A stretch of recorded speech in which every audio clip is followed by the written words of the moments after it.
नमस्कार दोस्तों, स्वागत है आपका हमारे चैनल एसबी इंडिया रिपोर्ट में। हम आशा करते हैं कि आप सभी कुशल मंगल होंगे, मस्त होंगे, जबरदस्त होंगे, स्वस्थ होंगे। हम भी सभी स्वस्थ हैं, कुशल मंगल हैं। सो दोस्तों, आज की इस वीडियो में, आज के इस दूसरे एपिसोड में हम बात करेंगे प्रदूषण के बारे में, यानी पॉल्यूशन के बारे में। आज की इस टॉपिक पर हम 4 टॉपिक पर बात करने वाले हैं, जो कि है वायु प्रदूषण, जल प्रदूषण, ध्वनि प्रदूषण एवं मृदा प्रदूषण। तो मैं श्रवण बेदिया, मैं सुषमा कुमारी नए टॉपिक के साथ एक विषय में बात करूंगी।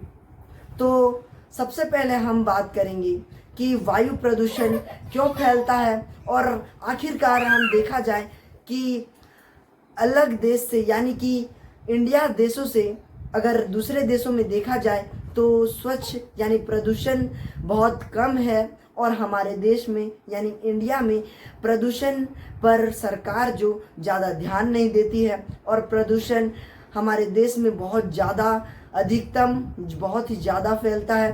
तो इसे ही हम आज की इस वीडियो में समझाने वाले हैं, एक्सप्लेन करने वाले हैं बहुत ही डीपली से। तो चलिए बिना किसी देरी के इस वीडियो को स्टार्ट करते हैं। आज हम नए टॉपिक के साथ आए हैं, वायु प्रदूषण कैसे फैलते हैं और इनका हम कैसे निपटारा कर सकते हैं कि वायु प्रदूषण में क्या क्या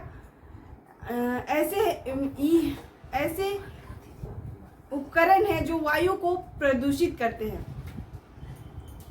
वायु प्रदूषण को अधिकांश लोगों को नहीं पता होता है कि वायु प्रदूषित कैसे होती है। वायु प्रदूषण को सबसे पहले हम बात करें कि वायु प्रदूषण होने का पहला और एक साधन है, वो है गाड़ियों से निकलने वाले एक कार्बनिक वायु। वायु प्रदूषण एक बड़ी और गंभीर समस्या है।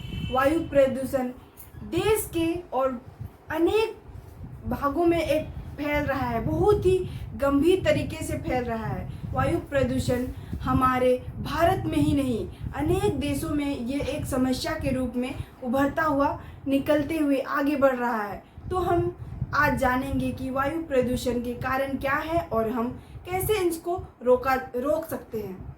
वायु प्रदूषण के कई कारण हैं, जैसे कि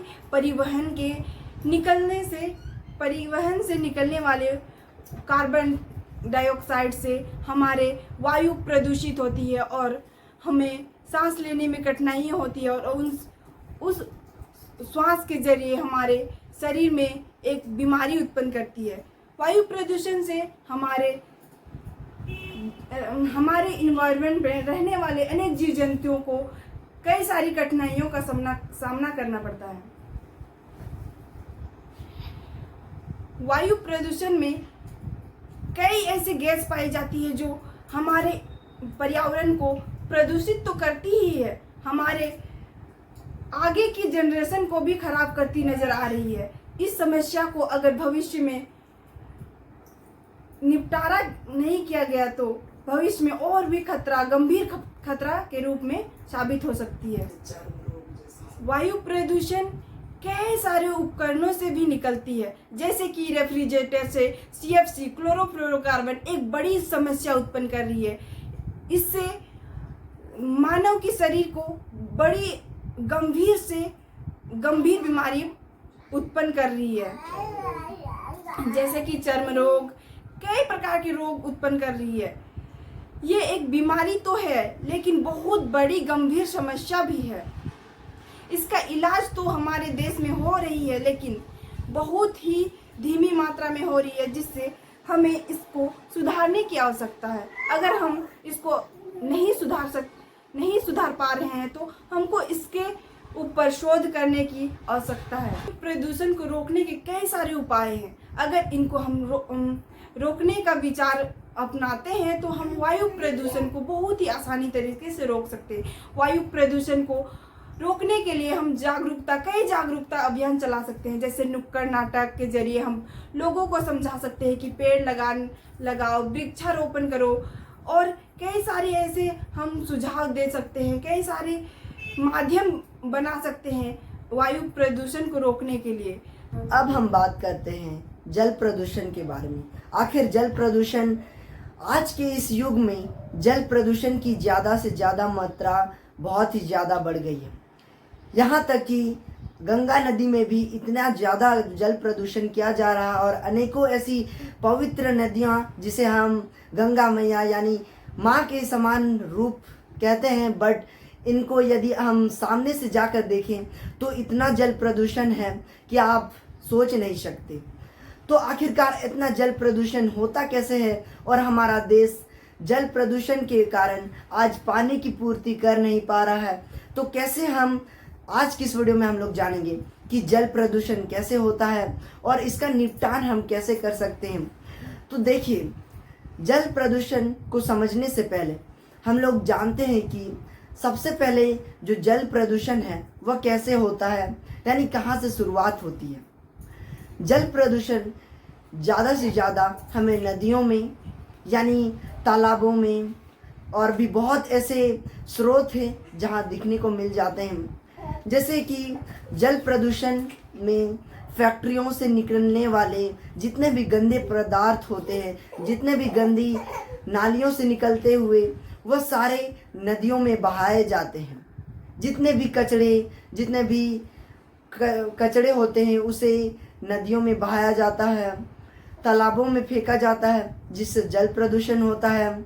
गांव में मवेशियों को धोया जाता है, गांव में उन्हीं पर कपड़े धोए जाते हैं, उन पे जितने भी पशु पक्षी जितने भी पशुओं को धोया जाता है, उसमें ही बैलों को धोया जाता है और भी बहुत कुछ जिसमें बर्तन भी धोया जाता है। इसी के कारण जल प्रदूषण होता है।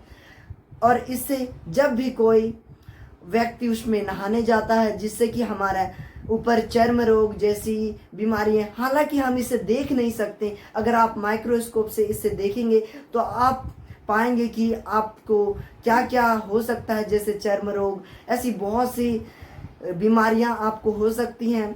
और यदि हम जानते हैं कि हम अगर यात्रा करने के दौरान हमें बहुत सी ऐसी नदियां मिलती हैं और हमें प्यास भी लगती हैं और इस पानी को हम पीते हैं, जिससे हमें बहुत ही ज़्यादा इससे प्रभाव पड़ता है। तो यही है कि इससे जल प्रभावित होता है और जल प्रदूषण होता है। तो हम इसे कैसे रोक सकते हैं? तो ज़्यादा से ज़्यादा इंडस्ट्रियों से निकलने वाली जो नलियों से निकलने वाले जो कचरे हैं उसे नदियों में ना बहाकर उन्हें दूसरी जगह बहाकर उन्हें और भी शुद्ध और जल को प्रदूषित ना करें और जल पर कचरा ना फेंकें, जल पर जितने भी कूड़ेदान हैं उन्हें जल पर ना फेंकें। तो इस प्रकार से आप जल को सुरक्षित रख सकते हैं, जल को प्रदूषित होने से बचा सकते हैं।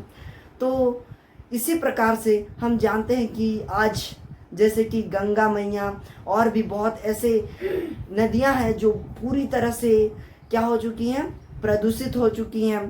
तो यही कारण है कि उन पे ज़्यादा से ज़्यादा इंडस्ट्रियल जो कचरे हैं, जितने भी कारखानों से निकलने वाले जो गंदगी है उसे बहाया जाता है और कचरे फैलाया जाता है और इन नदियों पे खुलेआम नहाया जाता है, जिससे कि पूरा जो नदी है वह पूरी प्रकार से प्रदूषित हो जाती है। तो आपसे अनुरोध है और आप इसे ज़्यादा से ज़्यादा आंदोलन कर सकते हैं और क्योंकि जल हमारा जीवन है, तो इसे आप बचाइए और प्रदूषित होने से रोकिए। जानते हैं कि कुंभ मेला में करोड़ों जनसंख्या में लोग आए थे, बहुत ही ज़्यादा भीड़ में जनसंख्या में बहुत ही सारे लोग गए थे। तो इसमें क्या हुआ, जो गंगा नदी और यमुना नदी का जो संगम है जिसमें कुंभ मेला लगता है, तो यहाँ पे कैसे जल प्रदूषण हुआ। इसमें बहुत ही ज़्यादा खराब मात्रा में जल प्रदूषित किया गया। कैसे प्रदूषित किया गया, जितने भी लोग अपने साथ जितने भी सामान ले गए वह उसे वहीं पे छोड़ गए, जूता कपड़ा सब वहीं पे फेंक गए और नहाए, जिससे जल इतना प्रदूषित हुआ कि क्या ही बताऊं। तो दोस्तों, आज की इस वीडियो को यहीं पे समाप्त करते हैं। हम लोग मिलते हैं अगले अनदर टॉपिक के साथ, बहुत ही क्रेजी वीडियो के साथ। आज के इस फिर सिर्फ 2 टॉपिक के बारे में बात किए हैं, तो अगले एपिसोड में हम लोग और 2 टॉपिक के बारे में बात करेंगे। अगर आपको यह वीडियो अच्छा लगा होगा तो प्लीज़ क्या करिएगा इसे, सब्सक्राइब और लाइक जरूर करिएगा। यस, और हमें सपोर्ट करिए ताकि हम आपके लिए और भी क्रेजी वीडियो लाते रहें। तो thanks for watching, like, subscribe and share.